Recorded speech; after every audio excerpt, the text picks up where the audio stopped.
Ձերքերի մեջ եւ այս օրերը, այս փոթորկալից օրերը, չգիտեմ քանիսս գիտենք կամ տեղյակ ենք, չզգացենք ոչ մի բան, բայց լուրերում էր։ Առավոտյան 3:30 հյուսիսային Կալիֆոռնիայում 6 բալ երկրաշարժ էր եղել։ Վնասներ կան։ Ողջ աշխարհը փոթորկալից է։ Երեք արդացի որ այլևս Իսրայելը մեկ կողմից Գազայից չի ռմբակոծում, արդեն Լիբանանից էլ, այսինքն երկկողմանի է ռմբակոծում։ Եվ պատասխանը եւ տրվում է։ Այսինքն այդ բոլորը ինչ է։ Այդ բոլորը պատերազմը ինչ է, կորուստ է, մահ է։ Այնտեղ մեռնում են փոքրիկներ, մեծահասակներ։ Այնտեղ մեռնում են մարդիկ, որ բացարձակապես ոչ մի մաս ու բաժին չունեն այս պատերազմի։ Ոչ մի ցավ չունեն, ոչ մի բողոք չունեն, ոչ մի տրտուն չունեն, բայց մեռնում են, որովհետեւ այնտեղ են ապրում։ Արդար է, թե անարդար։ Մենք տեսանք անցյալ շաբաթ այդ ամերիկացի թղթակիցը Ջեյմս Ֆոլի։ Դրա նպատակը, որպեսզի ինձ ու քեզ լրացուցիչ տեղեկություններ տար։ Ասում են, որ ցանկություն ուներ ամեն ուր գնալու ու կյանքը նորովին բացահայտելու։ Արդյոք ինչ եղավ։ Այդ ահավոր պատկերը, որ դաժանաբար նրա գլուխը մարմինից առանձնացեցին եւ հպարտորեն ինչ արեցին, ցուցադրեցին ողջ աշխարհին։ Գիտեք, ուզում եմ մի փոքր ճշտում մտցնենք։ Իսլամը չարի կրոնք է, բայց հետաքրքիր է, որ անցյալ շաբաթ նույնիսկ իսլամի առաջնորդները մինչև վերջի աշճան դատապարտեցին այդ ISIS-ին։ Նրանք, որը դաժանաբար սպանում են իրենց սեփական ժողովրդին, էլ ինչ մնա դրսի, այսպես ասած քրիստոնյաներին, գյավուրներին, անաստվածներին։ Հասկանում եք, արդեն խոսքը իսլամի մասին չի, խոսքը սատանայի ու բառիս բուն իմաստով նրա չարության մասին է։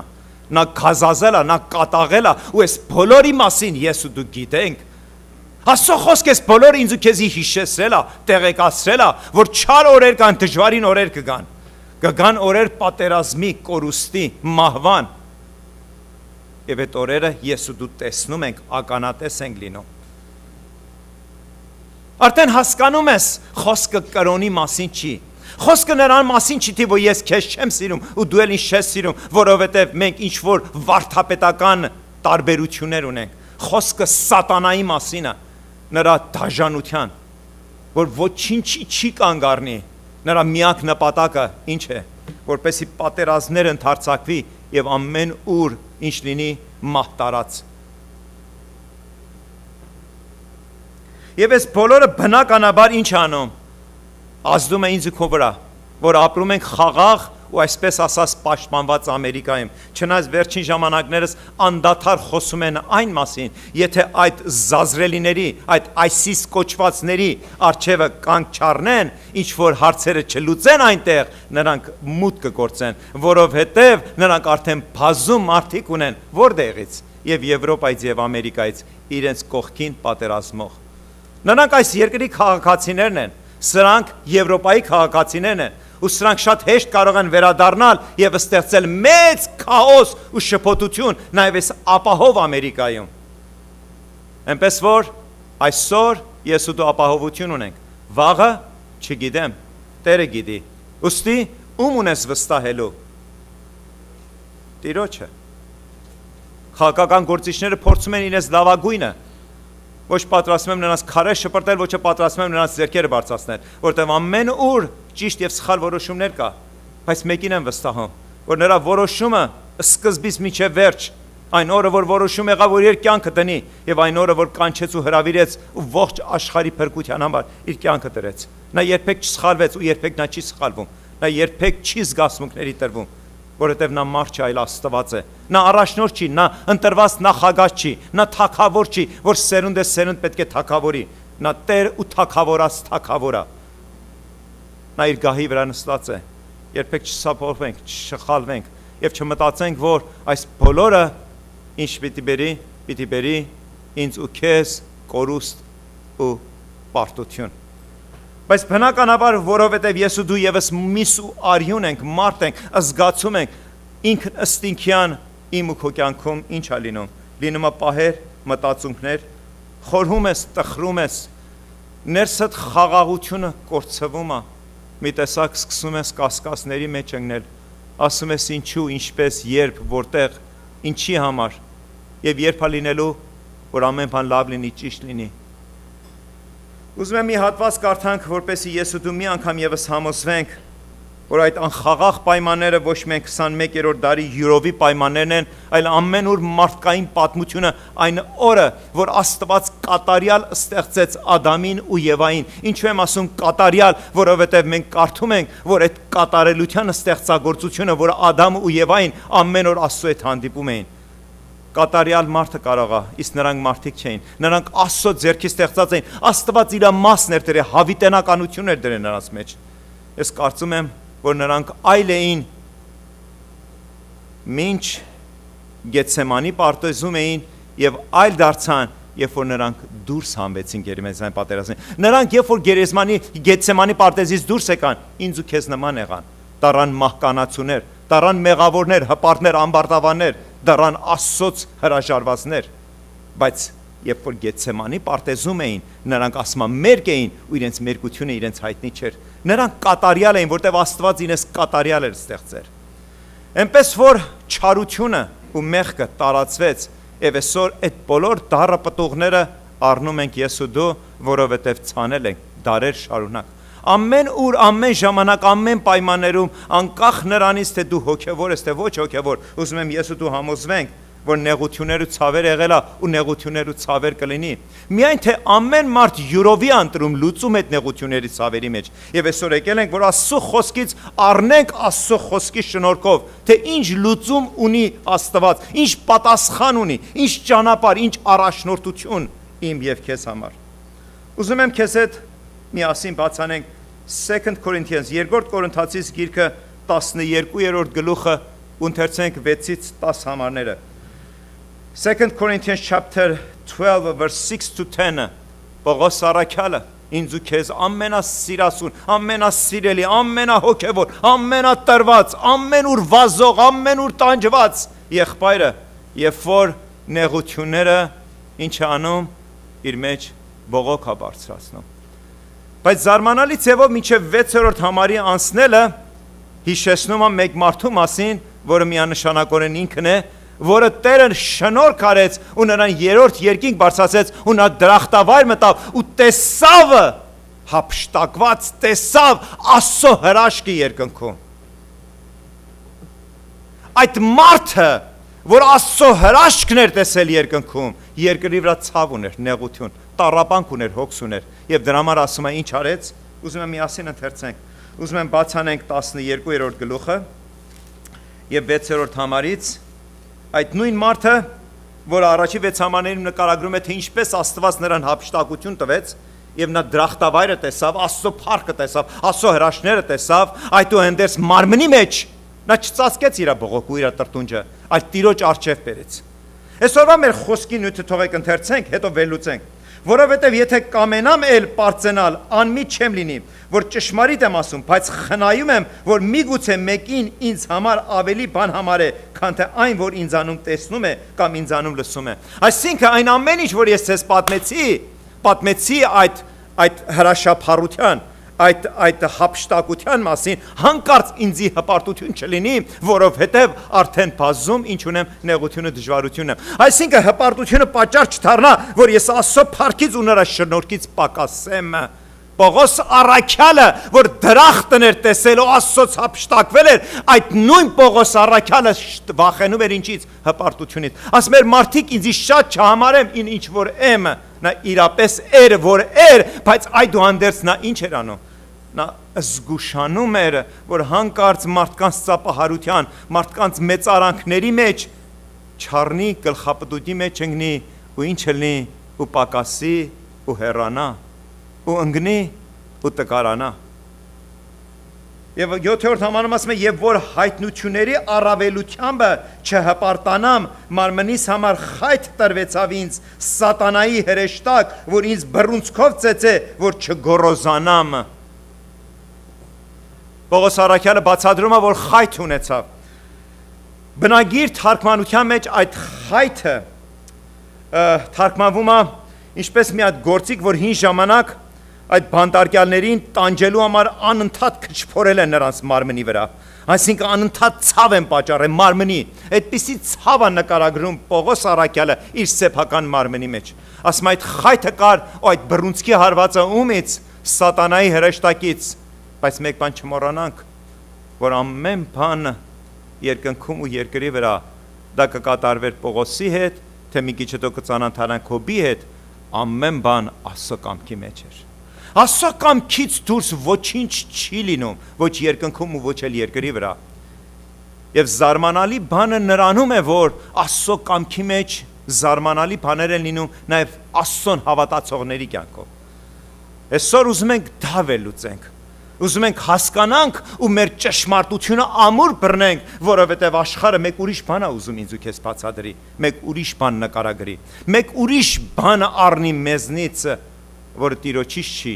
այլ մեզնից է, այս աշխարհից, չարից է, տխրությունից, պակասից է ու խեղճությունից։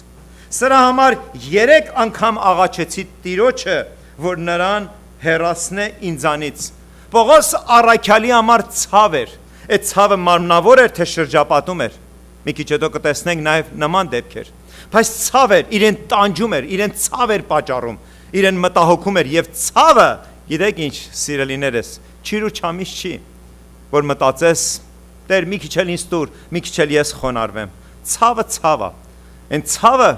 որ երբեք չի դադարում, ու քեզի ինչ անում, խեղճացնում է, քեզի պակսեցնում է, ամեն կերպ ուզում է քեզի անհույս դարձնի, ուզում է քեզ հողին հավասարացնի։ Ցավը դա մարմնավոր լինի, թե հոգևոր լինի։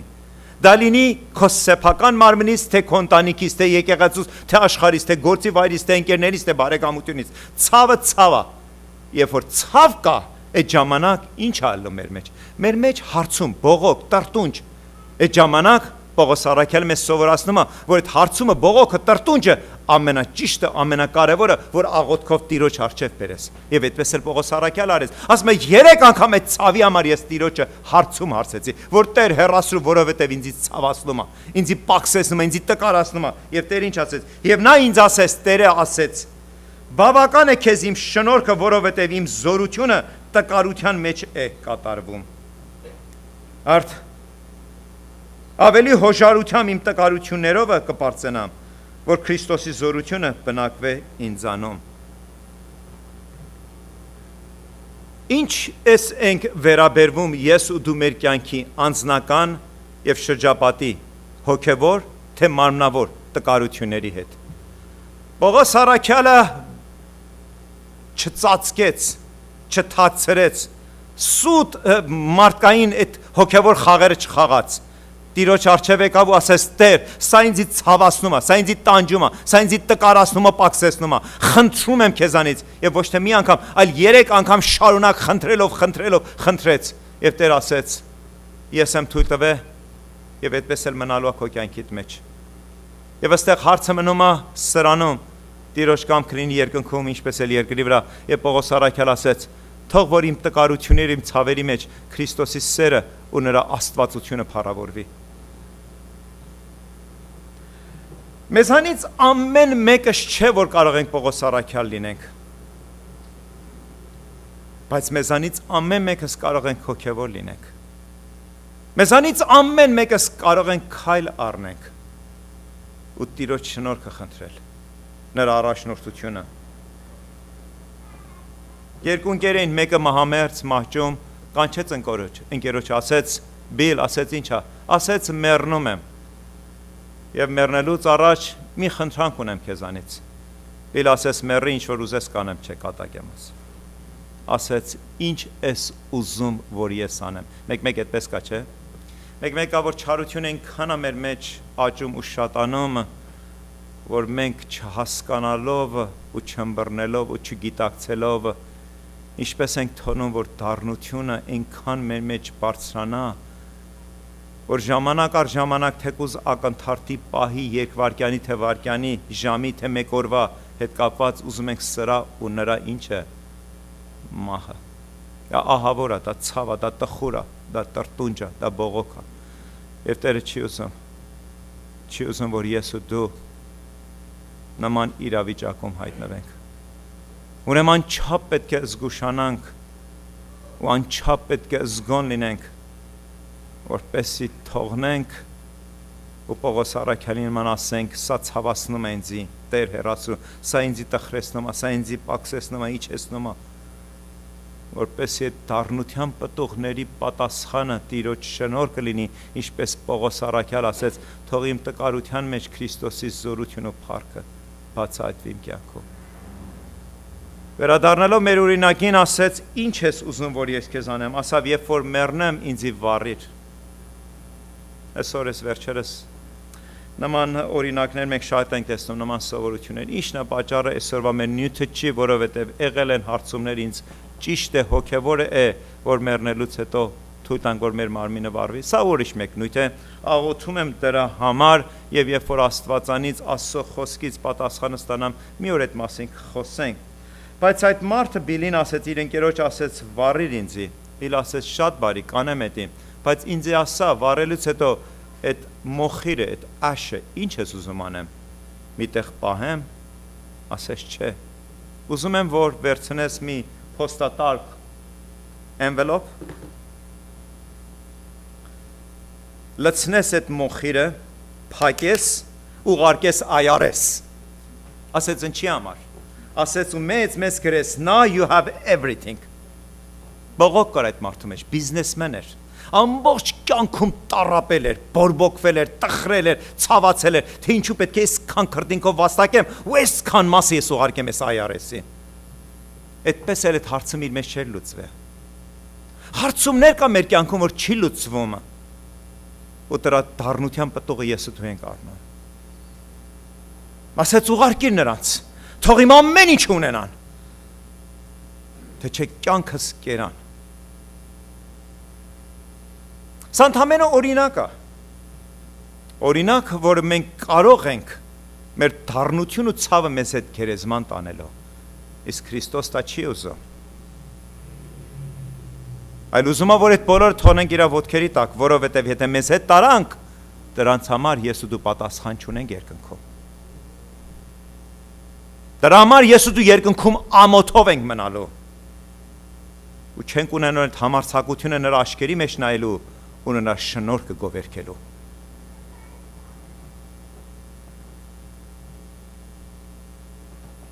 Մի օր ուսուցիչը աշակերտներին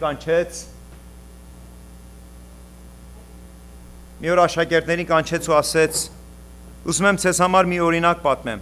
որ ձեզ համար օրինակ լինի կյանքի, որ վազեք, աշխատեք, ծառայեք, վերես մրջյունի օրինակը, ասես տեսակ մրջյունը ամբողջ օրը բանում է, վաստակում է, հասցնում է, բերում է, իրանից 10-50 անգամ ավելի ծանր ապրանքներ տեղափոխում ստեյց այնտեղ։ Մրջյունի մասին նույնիսկ մեծագույն Սողոմոն իմաստուն է օրինակ բերել։ Օրինակը լավ է, բայց մեկ ուրիշ օրինակ ունենք այսօր ասելու։ Ասում է ուսուցիչը պատմեց ջանասիրության մասին մրջյունի եւ վերջում ասեց, հապա դուք ինչ կասեք իմ սիրելիներս, դուք ինչ օրինակ վերցեցիք այսօրվա դասից, ասում է դասանից մեկը ջան անունով ձեռք բարձրացեց, ասեց, մի օր էլ ասնելուց մեկը կկոխրճի ու դրանով կավարտի այդ մրջյունի կյանքը։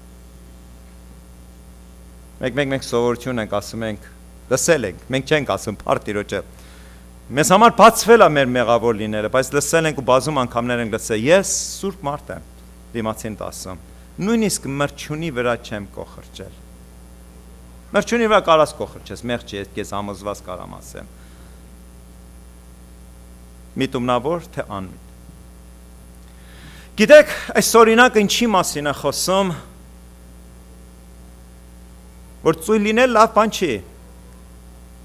բայց չափից դուրս վազելն էլ մի բան չի, որ մի օր այս կյանքը մեզի կկոխրճի, մրջյունը հողին հավասարվեց, իսկ մեզի պաշտոնական հողին կհանձնեն, այդ չի տարբերությունը։ Ամբողջ էականը հարցը սրանում է, որ այս մեր կյանքի ամբողջ այս մրցավացքի մեջ ժամանակ առ ժամանակ ես ու դու պետք ունենք կանգ առնելու ու մտածելու, չէ որ իմ մեջ հոգի կա, իսկ այդ հոգին Տիրոջն է պատկանում։ Իսկ Տերը օր ընտրեց Կիրակի, հարություն առավ այդ օրը, Իսկ այդ հոգին ուզում է որ գնա ու այդ կիրակի օրը այդ հարություն առած Քրիստոսի հոգու հետ հաղորդակցվի իր քույր եղբայրների հետ միասին։ Հասարանում եք աշխատելը լավ է, բայց շատ աշխատելը մեր մեջ այն միտումն է բերում, որ էլ եւս ու դու ու ես էլ պետք չունենք Աստծո օրհնությանը։ Նրա օրհնությունը մենք փոխարինում ենք լրացուցիչ աշխատանքի։ Կիրակի ես ուզում կիրակի կգամ աշխատեք, գիշերն ես կանչում գիշեր կգամ, ցերեկը կգամ, ճաշին կգամ, անverջ կաշխատեմ, այնքան կաշխատեմ, մինչև որ մի օր ընկնեմ ու մեռնեմ։ Մի օր իմ գործընկերոջ սարսում հարցեցի, ասեցի, ճիշտ ասած, ես Աստծո մեջ այդպիսի մի հատ փափագ ունեմ, որ 64-65 տարեկանում թոշակի անցնեմ ու ավելի կարողանամ Տիրոջս ծառայության մեջ ավելի ներդրում ունենամ։ Ասի դու քո կարծիքդ ինչպես, ասես չի, ասես պիտի չէ մեռնելս պիտի աշխատեմ։ Այդ մարդու կարծիքն էլ դա էր։ Ամեն մեկս մի կարծիք ունենք, ապրելակերպ ունենք, որոշում ընտրություն ունենք։ Եվ դրանով չափվում է իմ ու քո արժեքը հոգևոր։ Թե ես ու դու ինչ չափի ենք հարգում, հավատում, վստահում ու սպասում, ինչին, երկնքին ու երկնային կյանքին։ Ինչքան ենք տեղիք տալիս այն մասնիկը, այն մասը,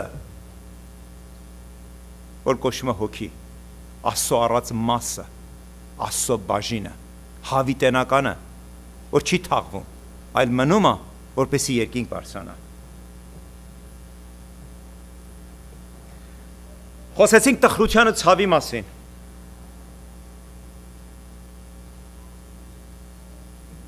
Ամեն անգամ չէ որ տխրությունը ցավը միայն քո մեջից է, քո ընտանիքից է։ Մովսեսը երբ 40 տարի անապատում խոնարհվեց ու Տերը հայտնվեց ու Տերը կանչեց, ասեց վերադարձի Եգիպտոս, որովհետև քեզ պիտի առաջնորդ նշանակեմ։ Մովսես ասեց, ինչու ես եղբայրս, քույրս, բարեկամս ընկես, ասեց դու։ Ասեց, հապա ինչ նշան կտաս, ասեց գավազանը։ Եվ Մովսեսը հայտնվեց, եւ երբ որ այդ բոլոր հրաշագործություններով ժողովրդին դուրս հանեց, Մովսեսը մի տեսակ խանդավառություն էր ապրում, որ վերջապես Աստված իրեն 40 տարի դաստիարակելուց հետո ինչ արեց, օգտագործեց մի ամբողջ ազգի փրկության, եւ այդ ազգը դուրս էր եկել ու ուղղված էր դեպի ուր, դեպի Քանանի երկիրը։ Հետո արդյունքը ինչ եղավ։ Հետո արդյունք եղավ բողոք։ Հետո արդյունք եղավ տրտունջ։ Ասում էին ջուր չունենք, ջուր տուր։ Ասում ենք սոված ենք, ծարավ ենք, հաց տուր։ Ասում ենք հա մանանա չտաս, զզվել ենք այդ մանանայից, ուրիշ բան տուր։ Մեջներ եթե հայկական հատկությունները կա, իհարկե ախորժակները այդպես լավ, խորոված, աջիկա, ինչ ասեմ։ Եվ արդյունքը ինչ եղավ։ Արդյունքը այն եղավ, որ Մովսեսը եւս ընկավ ինչ դառնության մեջ եւ բողոքեց ու տրտնջաց ու կանչեց ու աղաղակեց եւ դրան ինչ համարվեց Մովսեսին մեղք համարվեց։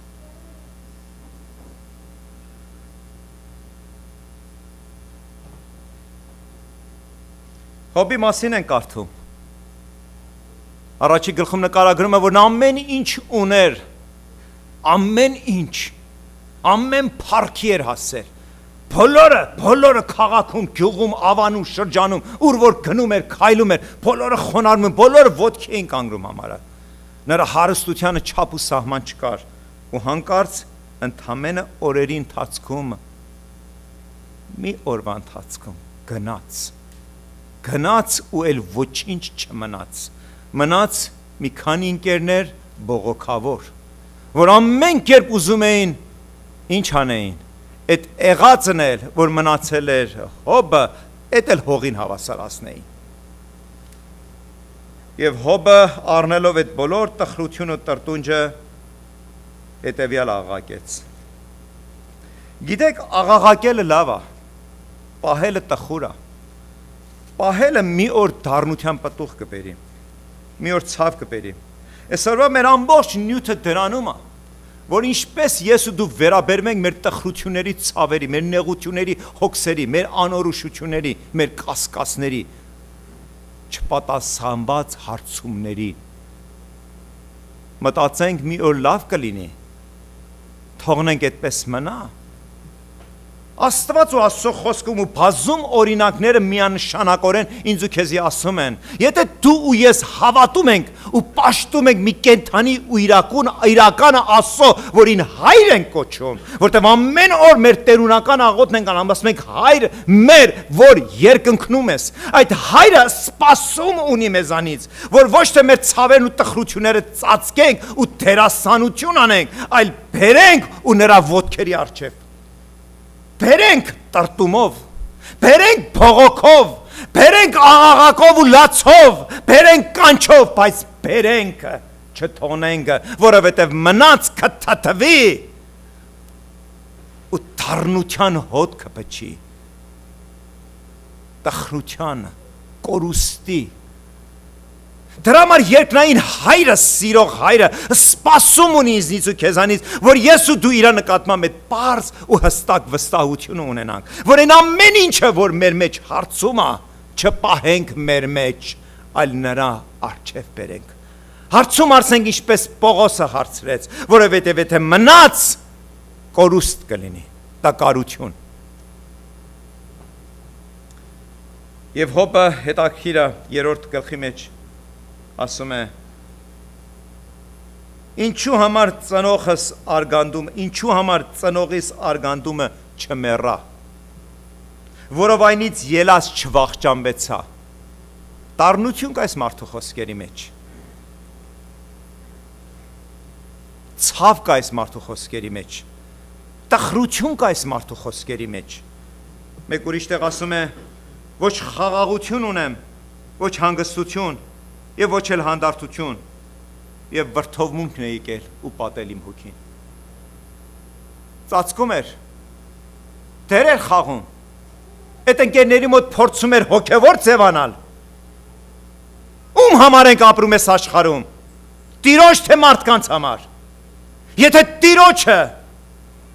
Տերը չի ուզում, որ աղաղակես ու բողոքես մարդկանց, Տերը ուզում է, որ առանձնանաս ու իր այդ երկխոսության մեջ մտնես։ Ասես քո ցավդ ու տխրությունդ, որ երբ որ այդ սենյակից դուրս կգաս, ազատագրված դուրս գաս, որ մաղձը չթափես կողքինիդ վրա, կնոջդ, ամուսնուդ, երեխեքիդ, եկեղեցուդ անդամների վրա,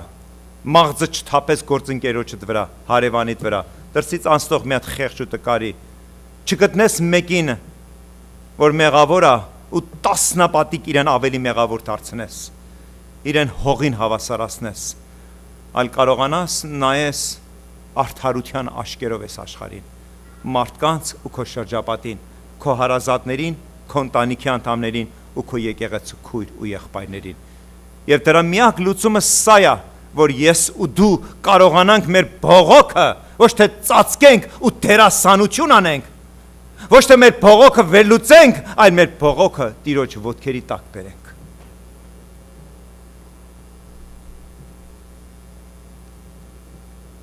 Սիրելի իմ քույրս ու եղբայրս, ես ու դու ապրում ենք մի աշխարհում, որը անցել ենք կամ հիմի անցնում ենք, կամ որ ես քեզի խոստում կտանք, որ կանցնենք ցավերով, տխրություններով, տրտունջով, նեղություններով, եւ ինչպես այսօր բժշկական տերմինը depression-ը, այսինքն երբ որ տխրությունը արդեն դառնում է հիվանդագին, ոչ թե դու մի օրվա համար ես տխուր, այլ դառնում ես ամեն օրյա տխուր, հետո բժշկությունը քեզ հիմա տեղ է տալի, որ քեզի ավելի ապուշացնի, որ դու արդեն այդ տխրությունը չզգաս։ Աստված ուզում է, որ այդ մեկ օրվա թե մեկ ամսվա, չդառնա մեկ տարվա, չդառնա քո կյանքի մասը, չդառնա քո ծանրությունը ու հոգսը, որ առավոտը տխուր արթնանաս ու գիշերը տխուր քուն մտնես, այլ ուզում է, որ այդ տխրությունը ու քո ցավը քեզնից վերցնի։ Ուստի դրա համար ես ու դու պատասխան ունենք մեր աղոթների համար, առել ենք մեր պատասխանները, երբևիցե կա մեկը այսօր այստեղ, որ կարող է ձեռք բացի ասի, որ ես աղոթել եմ եւ գոնե մեկ անգամ նրանից պատասխան եմ ստացել։ 1, 2, 3, 4, 5, 6, ամեն, ամեն եւ ամեն, եթե մեկ անգամ, հապա ինչու 2, ինչու 3, ինչու 10, եթե կենթանի Աստծո մասին է խոսքը, եթե նա մի անգամ ի վիճակի էր պատասխանելու, Եթե ես ու դու նրա հետ ուղիղ ենք, նա ինչ ունի պատճառ չպատասխանելու 2, 3, 10-րդ, 110, 1010, 10,000 10-րդ անգամ, մինչև այն օրը, որ ես ու դու հրաժեշտ կտանք այս կյանքին։ Ինչն է մեզ ստիպում, որ սկսում ենք կասկածել նրա սրբության, արդարության, նրա շնորհքի ու ողորմության, նրա սիրո ու հրությունների։ Ինչը, եթե ոչ այս աշխարհի հոգսերը, եթե ոչ մեր սուտ ու դատարկ հպարտությունը, եթե ոչ մտածելով, որ մի քիչ ավելի գվազեմ, մի քիչ ավելի կաշխատեմ, մի քիչ ավելի կխորեմ, մի քիչ ավելի կվերլուծեմ, մի քիչ ավելի կմտածեմ, մի քիչ ավելի կկարդամ, մի քիչ ավելի իմաստուն կդառնամ, եւ այդ ամեն ինչը կվերանա։ Բայց ինքը Աստծո խոսքը, որ չի ծածկում այդ սուրբերի դառնության հոգին, այդ նույն սուրբ Աստծո խոսքը նաև մեզի ինչ անում, տալիս է բարի լուրը, ավետարանը, շնորհքը ու ողորմությունը։ Դավիթը, որ բազում անգամներ, երբ որ հետապնդվում էր Սավուղի ու նրա զինվորների կողմից, որպեսզի ինչ արվեր, որպեսզի մերձվեր, չնջվեր այս աշխարհի երեսից, որովհետև Սատանան Սավուղին այն համոզմունքն էր տվել, մի քիչ առաջ այդ վերլուծեցինք, չէ՞, որ մեր մեջ եւ որ թույլ ենք տալիս դառնությունը դառնում է մեծ, դառնում է մի մեծ կծիկ ու հետո Սատանան այդ կծիկը առնում է մեր մեջ մխրճում է ու մեր մտքի մեջ ասում ենք, եթե այս մարդը մեռնի, ամեն բան ճիշտ կլինի, Սավուղի մեջ Սատանան մխրճել էր այդ միտքը, եթե Դավիթը մեռնի, ամեն բան ճիշտ կլինի իր կյանքում։ Երբ որ ես ու դու սովորում ենք մեր սխալները ուրիշների մեջ տեսնելու, այդ ժամանակ այդ սխալները զարմանալի ձևով մեծանում են, ուրջում են, ու մտածում ենք, որ այդ սխալները կվերանան, եթե այդ մարդը վերանա։ Սավուղ այդպես էր մտածում Դավիթի մասին ու հետապնդում էր ու ճնշում էր։ Ու բնականաբար Դավիթ այդ բոլոր ճնշումների, հետապնդումների մեջ չէր ասում ամեն բան լավ, ամեն բան գեղեցիկ է, ամեն բան սուրբ է։ Ասում էր Տեր, տանջվում եմ, հոգիս նվաղում է, կյանքս պակասում է։ Ուզում եք համոզվեք։ Ինձ հետ բացարեք 6-րդ գլուխը, 6-րդ Սաղմոսը։ Եվ 6-րդ Սաղմոսի 3-րդ համարում ասում է, 2-րդ եւ 3-րդ համարում ասում է, ողորմիր ինձ Տեր, որովհետեւ տկար եմ ես։ Բժշկիր ինձ Տեր, որովհետեւ իմ ոսկորքը սարսափում է, ոսկորները սարսափելը, սա նշանակում է մահվան չափ վախենալը։ 3-րդ համարում ասում է, եւ իմ անձը շատ սարսափած է, եւ դու ով Տեր, մինչեւ երբ պատասխան չուներ այդ պահին։ Այդ վարքյանին Տերը ոնց որ ասած իրեն թվում էր, որ իր կողքին չի, իրեն չի պաշտպանում, իր մասին հոգ չի տանում, իր Տերը չէ, իր հայրը չէ, իր սիրող Աստվածը չէ։ Եվ Տերը գնահատում է պարզությունը մեր, որովհետև հենց դրա մեջ է լուծվում մեր խնդիրները։ Եվ այդ նույնը Դավիթը ընդամենը մի քանի էջ, երբ որ թերթենք 40-րդ Սաղմոս, 40-րդ Սաղմոսի մեջ Դավիթը հետևյալն ասում։ 40-րդ Սաղմոսի առաջի 3 համարները միասին ընթերցենք։ Սաղմոս Խ, Psalm 40:1-3։ Սպասելով սպասեցի Տիրոջը եւ նա դեպի ինձ նայեց եւ աղաղակիս լսեց։ Եվ ինձ հանեց կորստի հորիցը, տիղմոտ ցեխիցը եւ վեմի վրա կանգնեցրեց ոտներս եւ գնացքս հաստատեց։ Եվ ոչ միայն այդքանը, այլ մի հատ նոր երկ դրավ իմ բերանումը, նոր փառաբանություն, նոր մեծարանք, նոր պաշտամունք։ Մեր Աստծո օրհնությունը շատերը կտեսնեն ու կվախենան եւ Տիրոջը կհուսան։ Մի եւս անգամ համոզվում ես, որ նոր երգը տրվում է, միայն երբ որ ես ու դու նրան ենք վստահում։ Երբ կարող ենք ես ու դու նրան վստահենք, եթե իմ ու քո կյանքում այդպես էլ ամեն բան հարթ լինի, կամ ամեն բան մեզի հարթ թվա։ Ամեն բան մենք փորձենք ծածկել ու չբացահայտել, ու չկանչել ու չաղաղակել։ Հասկանում եք ինչ է։ Պարզությունը բացահայտում է տխրությունը, տխրությունը մեզի ստիպում է, որ Տիրոջ ոտքերի տակ գնանք։ Տիրոջ ոտքերի տակ գնալով մեզի ստիպում է, որ հավատանք, որովհետև նրա հետ դեմ առ դեմ հաղորդակցության ենք դուրս գալիս։ Երբ որ հավատում ենք, հավատքը մեզ սովորացնում է սպասել, ու երբ որ սպասում ենք ու տեսնում ենք, ու դռները բացում, հրաշքներ կատարվում, ու դրանից հետո Տերը ինչ անում։ Ու դրանից հետո որ Տերը մեր շրթունքների վրա նոր երգ դնա։ Հիմա հասկանում եք, թե ինչն է խորհուրդը, որ այդ սիրող ու ողորմած Աստվածը, որը մեր Տերն է ու մեր կյանքի Տերը, թույլ է տալիս, որ մեր կյանքում սայթակումներ լինի, կորուստներ լինի, պակասություններ լինի, որովհետև նա ուզում է ու նա քեզ սիրում է, որտեղ նա փափագում է, որ քո շրթունքներից նոր երգ լսի, նոր փառաբանություն, նոր հավատք, որովհետև գիտի դառը օրեր կգան, ու դու ու ես այդ խղճուկ ու պարզագույն հավատքով, ես գիտեմ Հիսուս անունը, գիտեմ որտեղ ծնվեց, ինչպես մեռավ, ինչպես թաղվեց, ինչպես հարություն առավ, սիրելիս։ Եթե հավատքը քեզ ու քո կյանքում միս ու արյուն, ոսկոր ու մարմին չդարձավ, եթե դու նրան չճաշակեցիր, չշշափեցիր, եթե նրա հետ մաս չկազմեցիր, ես քեզ համոզված ասեմ, մի օր, մի տխուր մի ցավալի ընթացք կգա քո կյանքիդ մեջ, դու ինքդ չես հասկանա թե ինչպես, թե ոնց, թե երբ եկավ, թե ինչպես եղավ, հետո մի օր կհայտնվես բանակի այն կողմը։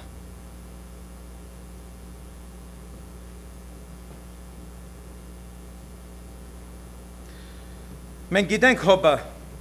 գիտենք Հոբի գրքի 42-րդ գլուխը, ասում այն ամեն ինչ որ կորցրել էր 10, 100, 1000 ու 10,000 անգամ ավելի Տերը նրան շնորհք արեց։ Եվ ունեցավ ու նրա փառքը ու նրա հռչակը ու նրա գեղեցկությունը ու նրա օրհնությունը տարածվեց ոչ երկրի վրա։ Եվ Հոբը մի շատ հետաքրքիր բան ասեց, որ միշտ ինձ զարմացրել է, ամանչացրել ու հավատքի շնորհք տվել։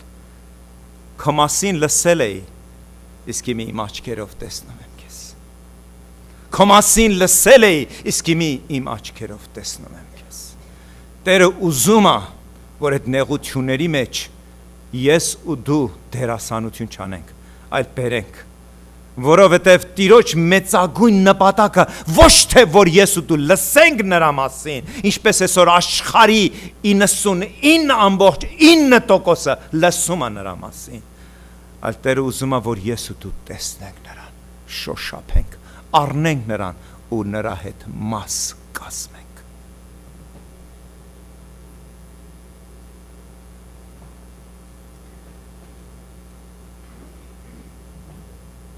Ուզում եմ մի հետաքրքիր վերլուծություն անենք, չնայած ասում ենք մի հետաքրքիր խոսք խոսանք։ We do not live on explanation, we live on promises. Ուզում եմ ինձ հետ մի անգամ եւս կրկնես։ Ես ապրում եմ Աստծո խոստումներով։ Ասեցիր Իմի դարձիր կողքինիդ էլ նույնը ասա, իսկ եթե քնած է, very gently, շատ նուրբ, արթնացրու ու ասա իրան, ես ապրում եմ Քրիստոսի խոստումներով։ Արթնացանք բոլորս, իմի վերլուծենք, չնայած խոսքը ասում է վերլուծելը, մարդկության կյանքում բոլոր գիտությունները, բոլոր ասպարեզներում, բժշկական, ֆիզիկական, մաթեմատիկական, ամեն հայտնագործությունները եղել է վերլուծության հետևանքով։ Այսօր որ ես ու դու էս չենք քշում այլ մեքենա, այսօր որ ամեն մեկը սելֆոն ունենք եւ կարողանում ենք անմիջապես մեր սիրելիների հետ կապվենք, սրանք վերլուծությունների շնորհիվ է եղել։ Վերլուծությունը բերում է հետազոտություն, հետազոտությունը բերում է ինչ, ոչ թե ստեղծագործություն, չսխալվեք, ոչինչ չի ստեղծվում այս երկրի վրա։ Ստեղծողը միայն Տերն է, հայտնաբերվում է։ Այդ բոլոր կարճալիքները, ռադիոալիքները, դրանք բոլոր եղել է։ Ընդամենը մարդը վերլուծելով, ուսումնասիրելով հայտնաբերում է եւ իրագործում է ինչ իմ ու քո ապրելակերպի համար։ Վերլուծությունը լավ է, բայց այդ վերլուծությունը մնում է այս աշխարհի վրա։ Վերլուծությունը լավ է, որովհետև ինձ ու քեզ հեշտ հարմարավետ կյանք է տալիս, բժշկությունը զարգանում է, տարբեր դեղորայքներ ենք ստանում, տարբեր միջոցներ, տարբեր առիթներ, տարբեր ճանապարհներ, բայց Աստծո խոսքը մեկ ուրիշ բան է ասում։ Ասում է, երբ որ հոգուտ մասին է խոսքը, եթե հավիտենականության մասին է խոսքը, երբ որ այն մասին է խոսքը, որ քեզի դառնություն է եղել, մեկը քո գլուխը տրորել ու անցել է, մեկը քո մասին բամբացել է, մեկը քո չարախոսել է։ Հիվանդություն է եկել, տխրություն, ցավ, գործից զրկվել ես, տնտեսության ցավ կա, ընտանիքում դժվարություն կա, ծնող ամուսինների, եկեղեցում դժվարություն ես, հովիվիդ է դժվարություն։ Հասկանում ես։ Տերը միանշանարարորեն ասում է, վերլուծությունը պատասխան չէ, Տիրոջ խոստումն է պատասխան։ Վերլուծությունը նա է, որ սատանան հենց դա էլ ուզում է, որ դու սկսես վերլուծել, որտեվ քո կողքին է, որ քո ականջին փսփսա։ Այո, դու ամենաճիշտն ես, դու ամենաարդարն ես, դու ամենասուրբն ես։ Իսկ նրանք, այս շրջապատը, այս բոլորը սատանայի ծնունդները, սրանք բոլորը մեղավորներ են։ Հետո դու զարմանալիորեն վերլուծելով ոչ թե Աստծուն մոտենում ես, այլ Աստծոց հեռանում ես։ Մոտենում ես չարին։ Քո մեջ սկսում է ոչ թե բարիք, այլ չարիքը աճի։ Ոչ թե սկսում ես ներել, այլ ավելի ատել։ Ոչ թե քաղցրանում է հոգիդ, այլ դառնանում է։ Հասկանում եք իմի տարբերությունը։ Եվ ինչքան ցավալի է, որ այսօր մարդիկ աստվածապաշտությունը եւ գիտությունը խառնում են իրար հետ։ Աստված այդ գիտությունը տվեց մեզ, որ ժամանակի ընթացքում հայտնագործենք եւ դրանով ուրախանանք, վայելենք, ապրենք։ Բայց աստվածապաշտությունը դարերի ընթացքում չփոխվեց։ Ինչու? Որտեվ Տերը չփոխվեց։ Որտեվ Տերը մնաց նույնը, մեր հոգին մնաց նույնը, այս մարմինը ամոթ հասած նույնն է։ Իմի հարցը նրանում չէ, թե այն ժամանակ, որը ինչ ասեմ, մատ թանկարժեք ասենք, brand name ասեք, Versace ասեք, ինչ ասեք չկար, բայց մարդիկ ծածկվում են ինչ որ հագուստներով, շորերով։ Հասկանում եք, սրանք բոլորը ժամանակավոր են։ Կանցնի մի 50 տարի հետո այն մարդիկ կնանք ասեն, մեզի կնանք ասեն, ինչ հետամնաց ժողովուրդ էին, սելֆոն էին օգտագործում, վա։ Մենք նայում ենք 40-50 տարի առաջ, 10-20 տարի առաջ, մեկ կինո նկարում տեսնում եք, այն ամենաառաջի generation-ի սելֆոններ տեսել եք, մոտավորապես մի 3 կիլոգրամի ապրանք էր, մի հատ suitcase պետք էր, իրականը եմ ասում, որ դրա մեջ էին դնում ու տեղափոխում, հատուկ են բիզնեսմեններ ունեին, որ հետո որ բացում մի հատ այսքան հսկա հաստատություն էր, հետո sense կոճակներ հավաքում են, մեծ անտենա ուներ, պետք է հարմար տեղ գնային եւ մեծ գումարներ վճարեին։ Մենք ծիծաղում ենք, չէ՞ իրավիճակի վրա։ 20 տարի, 30 տարի հետո կծիծաղան։ Բայց հոգին մնաց նույնը, Տերը մնաց նույնը, անփոփոխ մնաց։ Դրա համար աստվածապաշտությունը մոդա չի ուզում, առաջադիմություն չի ուզում, աստվածապաշտությունը պարզություն է ուզում, որ ամեն անգամ ես ու դու նրա ոտքերի տակ գնանք ու ասենք մեր դառնությունը չծածկենք, որտեղ ծածկելով ոչ թե կվերանա, այլ կշատանա ու հետո կբացահայտվի ու կարտահայտվի շատ ավելի տխուր հետևանքներով։ Ֆիլիպեցիս 2-րդ գլխի 14-րդ համ Ֆիլիպպինս 2:14 ասում է, այն ամեն ինչ որ կանես, առանց տրտունջի, առանց բողոքի, առանց կասկածի արա։ Իմ այստեղ հարց առաջանում։ Սարո եղբայր, եթե բողոք ու տրտունջ կա, ուրեմն չանեմ։ Ոչ սիրելի, չանելն էլ է մեղք։ Որտեղ դա էլ անտարբերության ոգի է, որ բռնել է քեզի։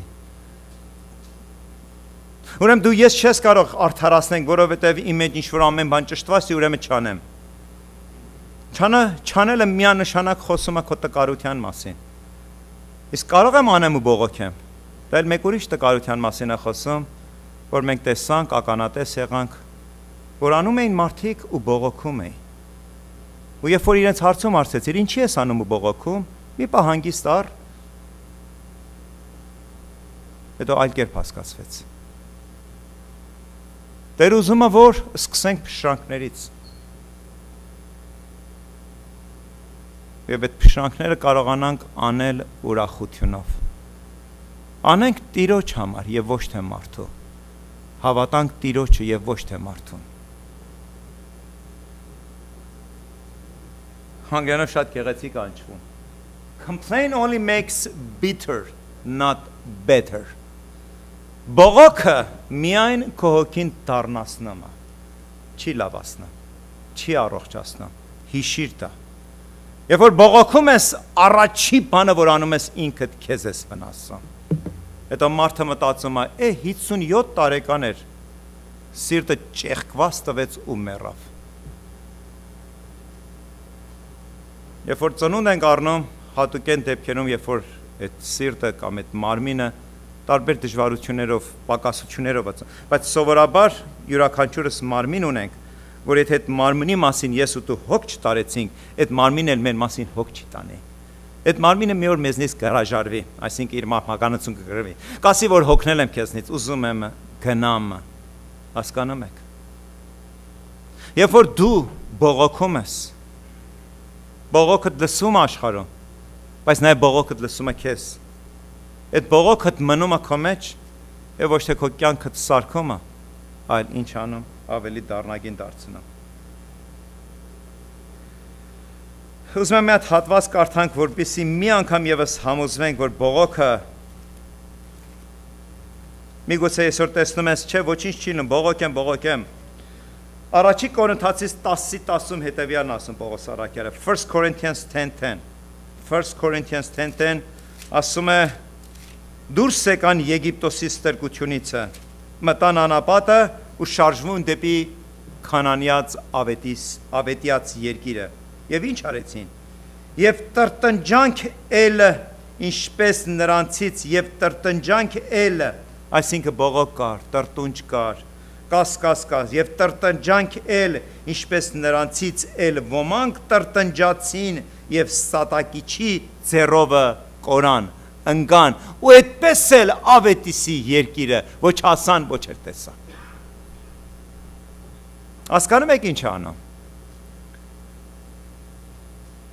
ինձ ու քեզ ապակսեցնում ես ու դու ենք տկարանում ես ու դու ենք ընկնում ես ու դու մնում ենք անապատում իսկ այն հավատացողը շարժվում է դեպի ավետյաց երկիրը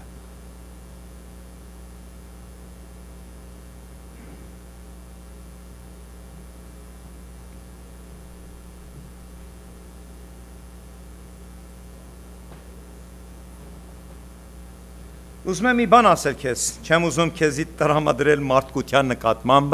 չարությունով, չեմ ուզում քեզի տրամադրել, որ էլ ոչ մի բան չկա, շրջապատ չկա, մարդկություն չկա, սեր չկա, գուրգուրանք չկա, հոգ չկա, ցավ չկա իրար մասին քաշելու, բայց ուզում եմ մի հատ ինչ-որ մի բան միասին նայենք։ Ամեն անգամ, երբ որ մենք խոսում ենք իմ մասին է եւ քո մասին, մեր մասին է Ամեն անգամ երբ որ ինչ պատճառով քո մեջ տրտունջ ու բողոք առաջանում,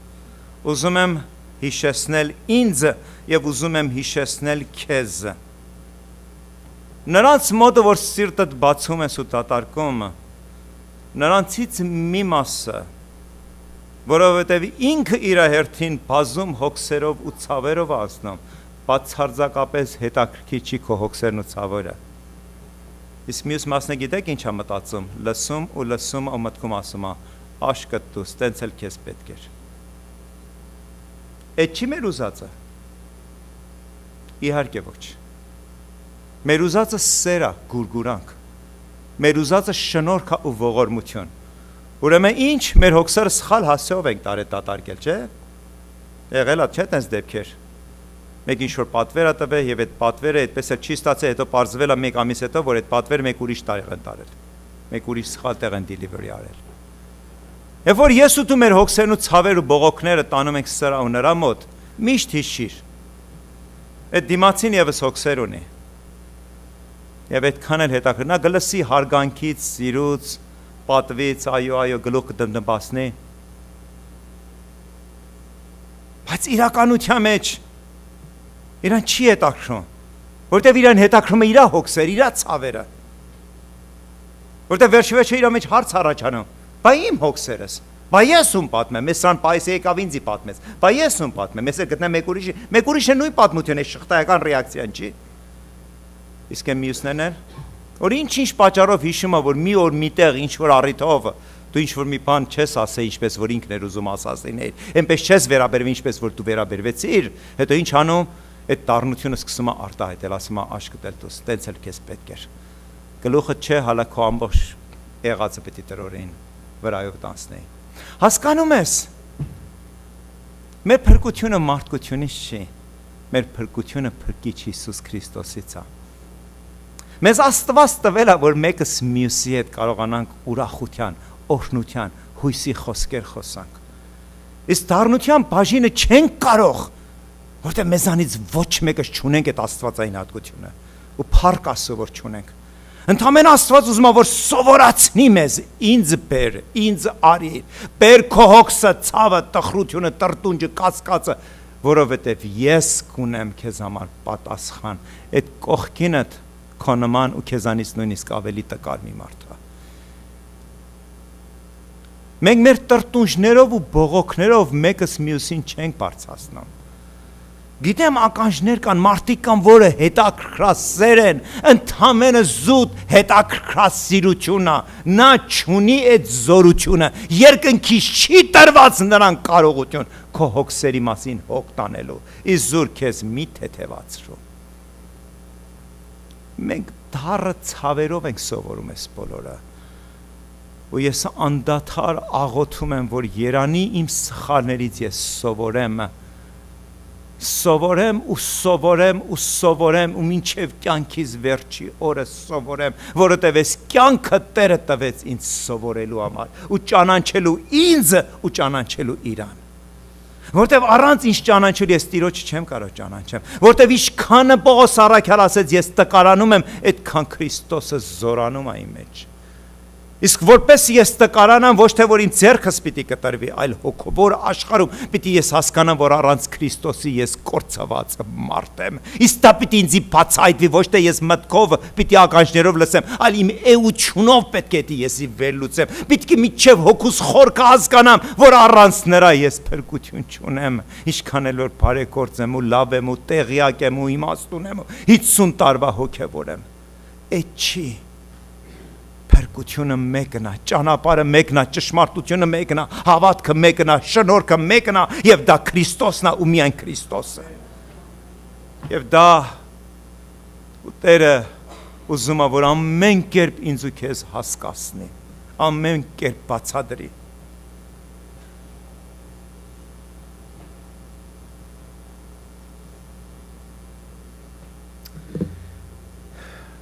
Արագ անցնենք մի երկու օրինակների վրա։ Մարկ Թվեյնը, չգիտեմ ճանաչում եք, Ամերիկայի այսպես ասած մեծագույն գրողներից է, եւ այսօր լիբերալները, չգիտես ինչու,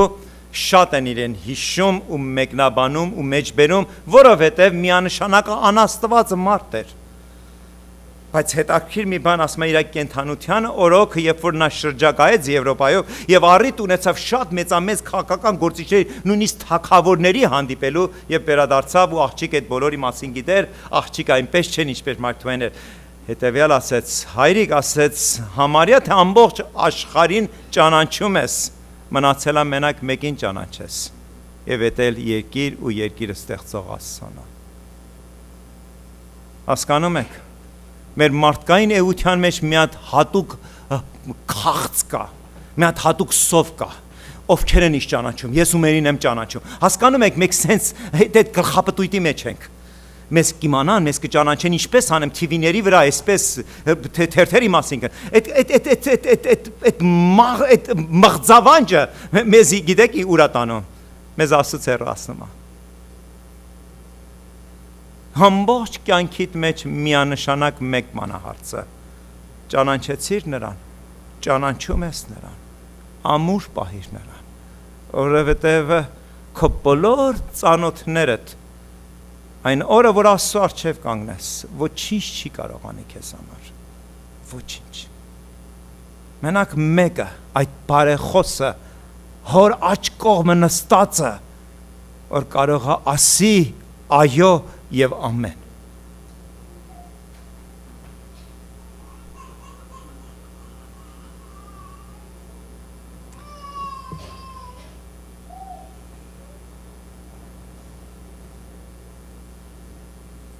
Հիսուսը Մատթեոս ավետարանում ինձ ու քեզ համաչասեց, ասեց դուք ինչի եք մտածում, Եթե դուք որ արդեն մեղավոր մարդիկ եք, որպես ծնող կարող եք ձեր երեխեքի համար ամենաբարիքը ցանկանաք։ Ինչի եք մտածում, որ երկնային հայրը սրբության սրբոցը չի ցանկանում ձեր բարիքը։ Չի ուզում ձեր ամենալավը, չի ուզում որ ուրախ լինեք, երջանիկ, հաջողակ լինեք, որ ամեն բան ճիշտ լինի ձեր կյանքում։ Ինչի եք դուք կասկածում։ Եվ դա հիշեցնում է մեզ, որ մի անգամ եւս ես ու դու համոզվենք, որ նա է ու միայն ինքը։ Շնորհք նրանից է ողորմությունը։ Խոսքը համարյա թե կիսատ մնաց, մի օրինակով ուզում եմ ավարտել եւ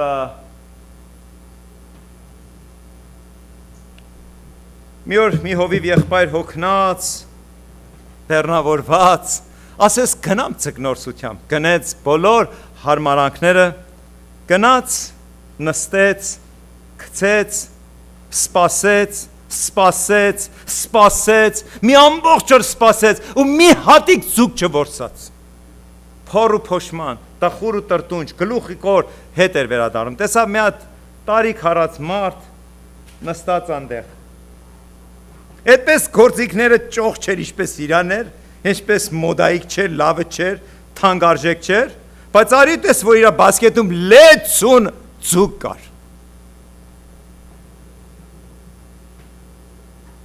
Եվ հարցում հարցրեց. ի՞նչն է քո հաջողության երաշխիքը։ Ով իմ բարեկամս, ով իմ եղբայրս, ասա որ ես էլ իմանամ։ Ես էլ եմ ուզում հաճույք տանեմ այդ ձուկ որսալու այդ գաղափարից։ Եվ տարիքը առած ձկնորսը ասեց. 3 գաղտնիք կա ու ես քեզ համար կբացահայտեմ դրանք։ Առաջինը, the old fisherman answered, there are 3 rules, 3 օրենք կա, որ պիտի պահպանես, եթե ուզում ես ձուկ որսած։ Ասեց, երբ որ գնում ես ձուկը որսալու ու թակարդը գցում ես, պետք է մի քայլ հեռու կանգնես։ Որտեվ ինչքան մոտիկ ես, ձուկը զգում է քո ներկայությունը, երբ երբեք մոտիկ չի գա։ Ասեց, բա երկրորդը, ասեց 2 քայլ հետ կանգնես։ Ասեց, բա երրորդ օրենքը, ասեց ավելի հեռու կանգնես։ Հովիվ եղբայրս տուն էր գնում ու մտածեց այդ օրվա դասը, որ ինքը պետք է սովորեր։ Ու ասեց, Տեր ինձ կանչել է, որ մարդկանց որսորդը լինեմ։ Եվ ինչ պիտի անեմ։ Եվ իրենց կյանքից պետք է դուրս գամ, որպեսզի ում տեղ տամ։ Քրիստոսին։ Որտեղ ոչ մեկս ոչ մեկի կյանքում չեն կարող Քրիստոսի դերը կատարենք։ Դա հովիվ լինի թե հովվապետ, դա քահանա լինի թե կաթողիկոս։ Ամեն մեկս մարդ ենք ու մեղք ու պակասություն ու խեղճություն ու անորոշություն։ Եվ այդ օրվանից հովիվը որոշեց, որպեսի մարդ որսա Քրիստոսի համար, այդ մարդու կյանքից պետք է ամեն օր մի քայլ հետ տնի եւ ինչ անի առաջնորդի դեպի Քրիստոսը։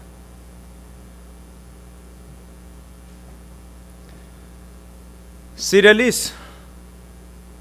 սա միայն մեր հովիվի օրինակը չի, սա իմ ու քո օրինակն է։ Որ մեկ-մեկը մենք խապված մտածում ենք, ես կարող եմ, ես կանեմ, ես կդասավորեմ,